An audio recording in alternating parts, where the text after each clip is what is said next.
नमस्कार मंडळी, आज आपण या चित्रपटातील हॉररचा युनिवर्स नेमकं काय आहे ज्याची चर्चा आता सगळीकडे सुरू आहे. तर या चित्रपटातील कलाकारांसोबत आपण गप्पा मारणार आहोत. तर तुम्हाला चित्रपट नक्की कळलाच असेल. तर आज घबाडकुंडची संपूर्ण टीम आपल्यासोबत आली आहे. तर चला तर गप्पा मारूया. तुमचा पहिलाच हॉरर चित्रपट होता, तर एकूण कसा होता हा अनुभव? तसं म्हटलं तर प्राची हा माझा पहिला मराठी कमर्शियल चित्रपट. मला जेव्हा अल्ल्याड पल्ल्याड चित्रपट होऊ घातला तेव्हाच मला प्रीतमनी हाक मारली होती की असं असं कॅरेक्टर आहे, पण ते कॅरेक्टर का कुणास ठाऊक माझ्याकडनं होणारं नव्हतं. आणि नंतर मग प्रीतमनी मला सांगितलं की आपण दुसरा एक चित्रपट काही एक पिरियड नंतर त्यांनी मला सांगितलं की असं असं मी लिहितोय, तुम्हाला डोळ्यासमोर ठेवूनच मी लिहितोय, आणि तो चित्रपट घबाडकुंड. सो तसं मी घबाडकुंडच्या मग त्या ह्यानी प्लॅटफॉर्मवर आलो. आणि शेवटी कसं आहे की मित्रांनी हाक मारल्यावर मित्र लगेच जातो, तसं झालं ते. माझं अगोदर विंडो शॉपिंग झालं होतं अल्ल्याड पल्ल्याडच्या ह्याच्यामध्ये, पण म्हटलं यावेळी आता नक्की शॉपिंग करायचं, आणि घबाडकुंडाला मी आलो.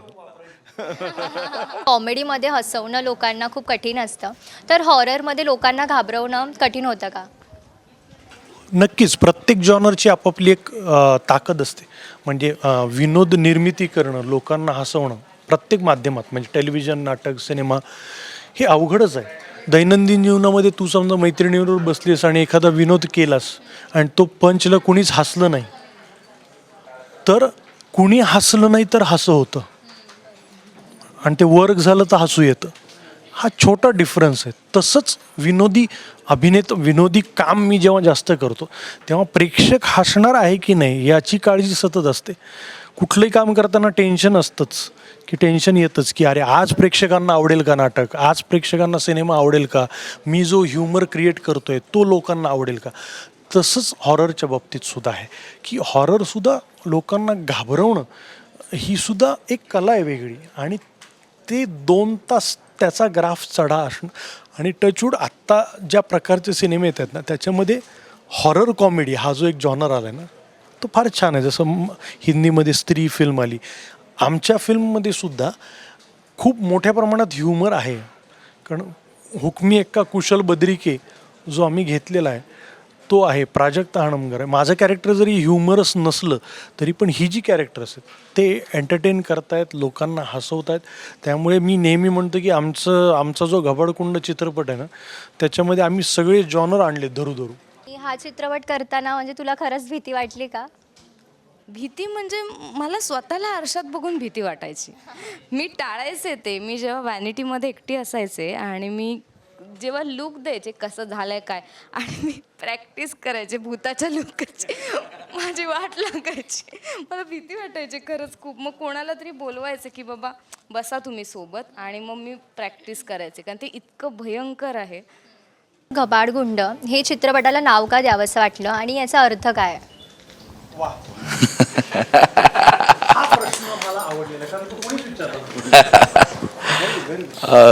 एक छोटंसं एक लॉजिक आहे. गबाड म्हणजे तर जे जुन्या काळात जे सोनं लपवून ठेवायचं त्याला गबाड म्हणतात. पण मला असं वाटायचं की नाव असं असलं पाहिजे ना की लहानपणी आपल्याला आजी किंवा आजोबा गोष्ट सांगायची ना, आपल्याला ते ऐकायला खूप भारी वाटायची. तो 24 तासातला ना तो 1 तास ना असं आजी आजोबांसोबत बसून ना ते गोष्टी सांगायची की वडाचं झाड होतं, तिथे एक बाई बसती, एक महिला बसती, तिचा हात पूर्ण लांब लांब जातो. ते ऐकायला किती छान वाटतं ना.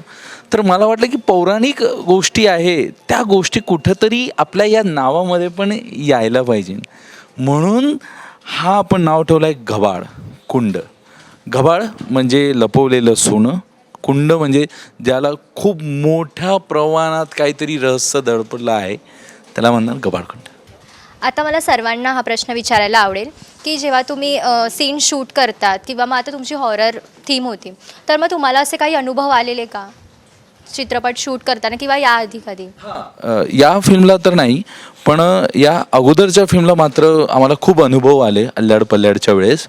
की म्हणजे खूप एक वेगळंच ही गोष्ट आहे की ज्या वाड्यात आम्ही शूट करायचो तिथं 200 वर्षापासून नागाचं मंदिर होतं, आणि असं म्हणतात की तो नाग रुसून चालला गेला. तो रुसून चालला गेला घराच्या बाहेर, आणि तो नाग दर सोमवारी त्या घराच्या आजूबाजूला येतो, तो फिरतो आणि चालला जातो. तुमचं खूप खूप धन्यवाद आणि तुमच्या या चित्रपटासाठी तुम्हाला खूप खूप शुभेच्छा.